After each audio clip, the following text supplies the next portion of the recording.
જય ગુરુદેવ, જય મહારાજ. હું રાજેન્દ્ર પંચાલ આજે આપને વાગડના જનજનના હૈયામાં રમવાવાળા સંત શ્રી માવજી મહારાજના જીવન ચરિત્રની વાત આપને હમે કરું. એક નિવેદન કે આ વાત સાંભળતા પહેલાં કે આપે આ ચેનલ સબસ્ક્રાઈબ નહીં કર્યું હોય અને પહેલાં ફરજ દીકી રહ્યા હો તો સબસ્ક્રાઈબ જરૂર કરજો, વિડીયોને લાઈક ને શેર કરજો તાકી બીજા સાથીઓને બી લાભ મળે. તો આપણે વાત કરી રહ્યા હતા સંત માવજી મહારાજ. વાગડના સંત માવજી મહારાજનો જન્મ આપણા ડુંગરપુર જિલ્લાના હાબળા ગામમાં 18મી શતાબ્દીમાં થયો. આપ વિલક્ષણ પ્રતિભાના ધની, ભવિષ્યવક્તા, ભજનાનંદી અને ચમત્કારી સંત હતા. સાથે મૂળ રૂપમાં આપ સાહિત્યકાર બી હતા. આપે અંદાજન 300 વર્ષ પહેલે લેખનની શરૂઆત કરી. એના સમયમાં ભણવાની ઘણી કમી હતી.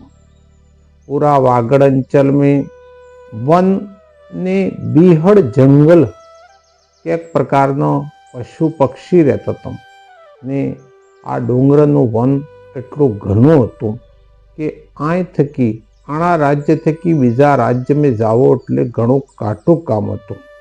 પણ આ માવજી મહારાજે એના સમયમાં બી શિક્ષા પ્રાપ્ત કરી. જે જમાનામાં શિક્ષાનો કોઈ નામો નિશાન નહીં હતું. બાલપણ થકી આપ કૃષ્ણ ભક્તિ કરતા કરતા આપે બ્રહ્મનું જ્ઞાન પ્રાપ્ત કર્યું. માવજી મહારાજે પીછડા સમાજને ભણવાની બી અલગ જગાડી અને હાથે હાથે એવું વાતાવરણ સર્જણ્યું કે આજે બી એની ગાદીની જે પરંપરા એના થકી ઊંચ નીચનો ભેદ મટાવવા ને નીચી જાતિઓને ભાઈઓને ભણાવવાની પરંપરા ચાલુ કરી.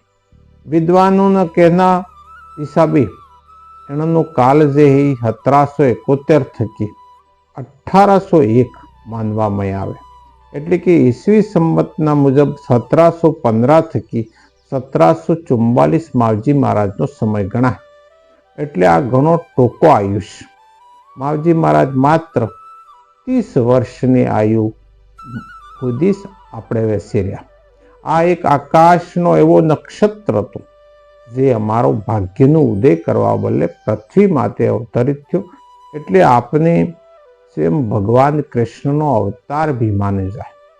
આપે કૃષ્ણ ભગવાનની ભક્તિ કરતા થકા એના રૂપમાં રસી બચ્યા. માવજી ખુદ સાબલા થકી 4-5 કિલોમીટર સુધી આપણા બાલ સખા હાથે રોજ ગાય સારવા જતા. માતા માતે મોર મુકુટ લગાવતા. એને આપ કદમના રોકડા માતે બેઈ ને વાંસળી વગાડતા અને બાલ સખા હાથે રાસ રમતા. એનામાં એટલા ખોવાઈ જતા કે માને હાથ થકી બનાવેલા રોટલા જે ઓટલી આપને મળતી હતી એ આપ એવી નેવી રહી જતી. ગોદુલી વેલામાં ગાય રંબાતી અને ઘેરે જવા દોડવા માંડતી. ત્યારે આપને ભાન આવતો કે ગાય સરવા થકી હવે ઘેરે જવાની તૈયારી કરી રહી છે. તો આવા માવજી મહારાજ ને એણના ગોઠિયા વર્ષો સુધી અણા બેણેશ્વરના બેણકામે બડા આનંદ થકી જે ભક્તિનો અને રાસનો એક નવો વાળવો કર્યો, એક નવી રચના કરી જે આપણા આપમાં એક મહત્વપૂર્ણ. એણે ભક્તિ સાહિત્યનું લખવાનું મોટું કામ બી કર્યું. માવજી મહારાજે 5 ચોપડા લખ્યા જે પ્રેમ સાગર, રતન સાગર, મેઘ સાગર, અનંત સાગર ને શામ સાગર. આ ચોપડાને લખવામાં દેવનાગરી હિન્દી લિપિ અને એને હાથે ગુજરાતી, સંસ્કૃત ભાષા, માલવા ભાષા ને શબ્દને બી ઉપયોગમાં લીધા. માવજી મહારાજે જે આગળવાણી કરી એ ખૂબ લોકોને જાણવામાં આવી. ચિત્ર બી બનાવવામાં માવજી મહારાજની કલા ખૂબ દેખવામાં આવે. એણે કપડા માટે પૂરા પંડ પૃથ્વીનો નકશો બી બનાવ્યો. એણે ડુંગરા અને નદીએ એને હાથી પૂરા વિશ્વની જાણકારી આલી.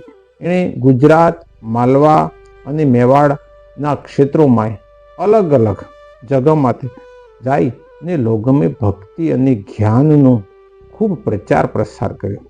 એણે પોતે એક સમાજમાં નવો ઉદાહરણ આપ્યું કે સ્વયં એક વિધવા વિવાહ કર્યો અને વિધવા વિવાહનું સમર્થન કર્યું. સમાજમાં ઊંચ નીચનો ભેદ મટાવવાનું ને મનક માત્ર મેં ઈશ્વરની સંતાન હે આ હમજાબાનો પાઠ એને લોકોને ભણાવ્યો. માવજી મહારાજ આપણા ચોપડામાં જે દુઆ લખી ગયા એ ઘણા તાજા સંદેશને એણે આગળ વાણી કહેવાય, જે કબીરદાસજી પરથી એના સમયમાં ખૂબ મોટી મોટી વાતે વ્યંગાત્મક રૂપ થકી બી એણે પ્રસ્તુત કરી. જેમ કે એણે એક દોહો લખ્યો કે ભાઈ ऐसा कलयुग आएगा भाई, ऐसा कलयुग आएगा, वहू बेटी काम भाड़े ने सासू पीसना पीसेगा, नीच घर तुलसी का क्यारा कोई न शीश नमावेगा, धोबी बेटी को बाप पड़नेगा सारी न्याज जिमावेगा, ऐसा कलयुग आएगा भाई, ऐसा कलयुग आएगा. तो आवा रूपकी ચોપડા में કેક પ્રકારની और भी व्यंगात्मक ने अलग अलग वागड़ी भाषा में मिक्स भाषा में જે વાતે લખી बहुत સમજવાની. આપનો જે પંથ है એ મહારાજ પંથ કહેવાય. આજે બી અબ્બાર બી પ્રચલિત है. આપના શિષ્યોમાં માવ ભક્ત કહેવામાં આવે. પૂજ્ય મહારાજ શ્રી વાગડની વિભૂતિ હતા. અલૌકિક જ્ઞાનના ભંડાર હતા.